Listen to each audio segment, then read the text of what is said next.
The sharp clink of crystal glasses suddenly echoed through the elegant ballroom. A moment later, a man rose to his feet in front of dozens of guests and pointed directly at his son. It was the moment that changed the entire engagement party. The Riverside Hotel in Charleston glowed beneath warm golden lights. Soft music drifted through the room, blending with the cheerful laughter of guests. Olivia Brooks was enjoying the happiest day of her life beside her fiancé. Only one person sat quietly at the back of the room, Daniel Brooks. He had chosen a table near the service area, far from the stage and away from the endless congratulations. His simple gray suit made him seem even more invisible among the elegantly dressed guests. Richard Brooks noticed his son and curled his lips into a faint smile. He raised his glass. Everyone knows my daughter has always made me proud. Daniel, on the other hand, is a different story. A few uncomfortable laughs spread through the room. Daniel remained silent. He was far too familiar with this. Ever since his mother passed away, it seemed that every disappointment in life had somehow been attached to him by his father. When Daniel left home years earlier, Richard had convinced himself that his son was wasting his life. What he did not know was that throughout those years, his company had escaped financial disaster more than once because of anonymous support. He also had no idea that the person behind every one of those contributions was Daniel. But tonight, Richard had no intention of stopping. He turned toward the groom's family and laughed loudly.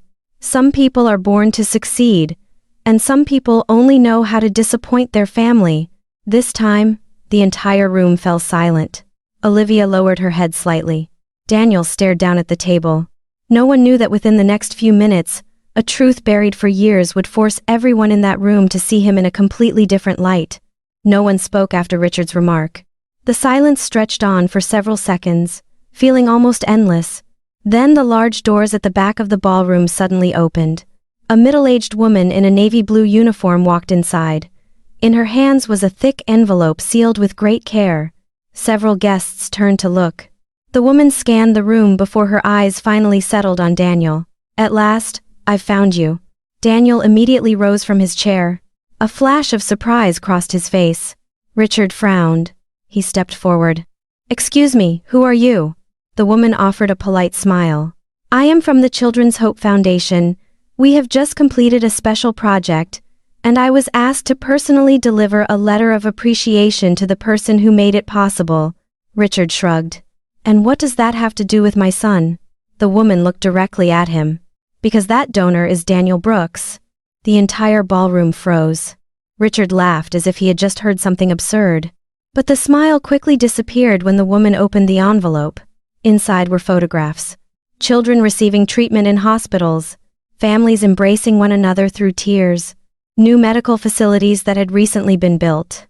The woman's voice trembled with emotion.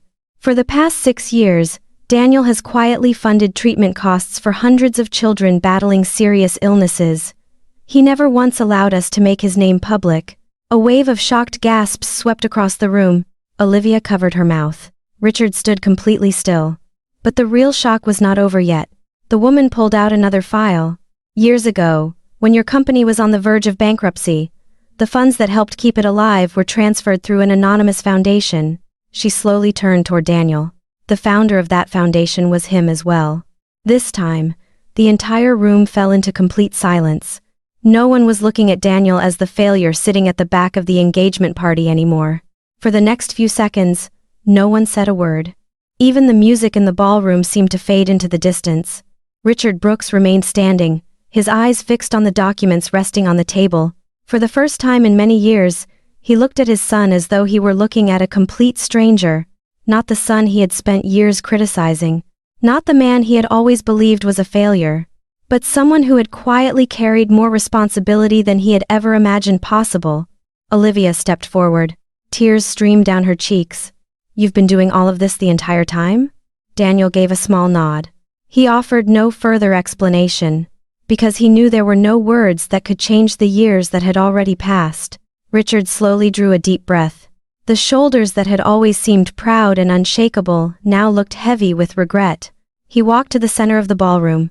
Every eye followed him. Then, in a voice rough with emotion, he spoke. I was wrong. The entire room fell silent. Richard looked directly at his son.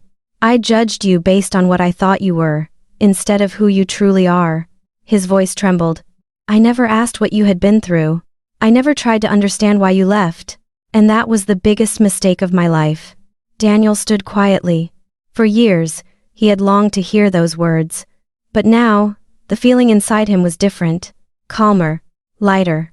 Because he finally understood that his worth had never depended on anyone else's approval. The lives he had helped, the families he had saved. Those were the only answers that truly mattered. That night, the engagement celebration continued.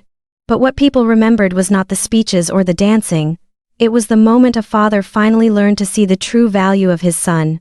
And the moment a son finally let go of the pain he had carried for so many years.